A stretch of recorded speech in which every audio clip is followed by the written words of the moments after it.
This channel supports Extra Life in its efforts to raise money for the Children's Miracle Network. For more information about how to donate and join in their efforts, go to the link displayed here. Extra Life. Play games, heal kids. What up, everybody? This is your boy Black Magus, and going to talk about the Disney Plus service, which was pretty much quote-unquote unveiled. We've known about it for a while. We knew it was coming, but Disney has put out much more information and given us a glimpse of what the user interface and everything is going to be like, as well as pricing and a release date for the product. So,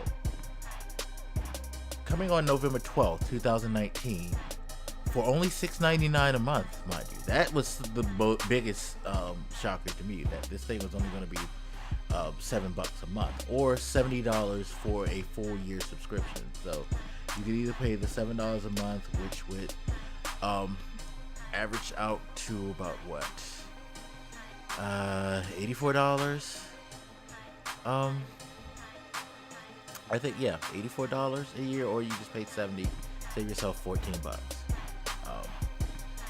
Most of us will probably do the 70 who are going to get it. I say most of us, knowing that I am definitely all in, mostly because of the pricing. It's not just the stuff that you're going to get. Like, mind you, there's a lot of things under Disney's umbrella that I am very, very excited to be able to have access to exclusively, but at the same time, I wasn't going to like add another $10 to $15 service. Like, I have Netflix. I luckily get Hulu free via having Sprint, so I don't have to worry about that. But it's just like, you know, you're getting all these subscription-based things out here. They add up, and it's nice to know that this isn't going to be too much. So it'll be an okay addition to my monthly bills. Especially if I just get the $70, I just bam, one hit. Don't have to worry about it until the next year. Just let it auto renew. Simple as that. But overall, it looks really, really good. They, you know, look like they have everything just about set. I mean, even though we're just getting early glimpses and there's months away, they seem to be pretty well prepared for the launch. And considering that the 21st Century Fox stuff is going to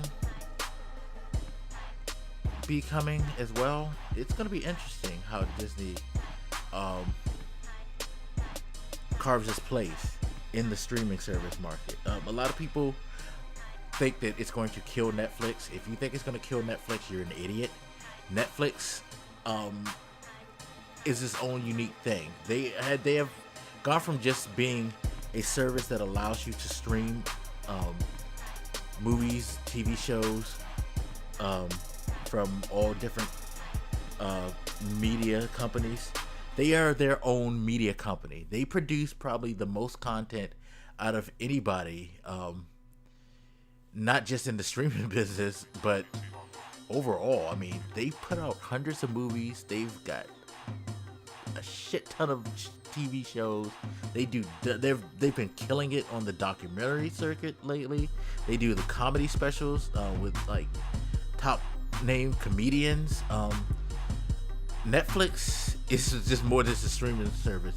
It's just a TV station basically that doesn't live broadcast, to be quite honest. They have a lot of content. They'll be fine. They have a lot of content, a lot of good content, a lot of unique content that falls without the realm of what Disney does. So they'll be fine. If anything, you might make an argument that Disney and Netflix will be the two that people go to, because Disney has a huge stake in Hulu, and they've hinted during this announcement on the Disney Plus stuff that they will likely combine subscriptions for Disney, ESPN Plus, which is their sports network that they own, which they exclusively stream like content from the channel, as well as specifically produce content for ESPN Plus. And you know, combining that, Hulu and Disney Plus all into one package, which will be interesting. Now that's another thing. It depends on the pricing.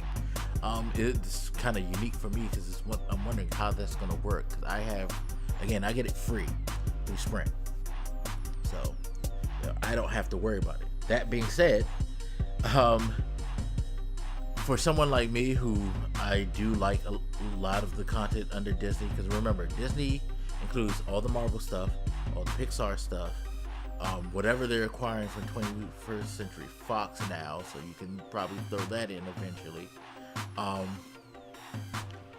And then you have the stuff that they're producing for the channel as well, for the streaming service as well. Then you have Hulu, which has their own stuff that they produce, such as The Handmaid's Tale and all of that. So you have Runaways, which is a Marvel show that's on there, and they're putting The Offenders, a cartoon featuring a bunch of villains. So there's reason to have them. And then I'm a sports person, of course. But yeah, there's a lot of reasons to have all three. If it comes in at a sweet package price, might be worth it to get that. But just to dig into a little bit more detail into what's coming to Disney Plus. So you're gonna have all the different products, like I said, the Disney films and shows, possibly. I'm not sure if they're gonna put any of the shows from the channel. It wouldn't make sense for me.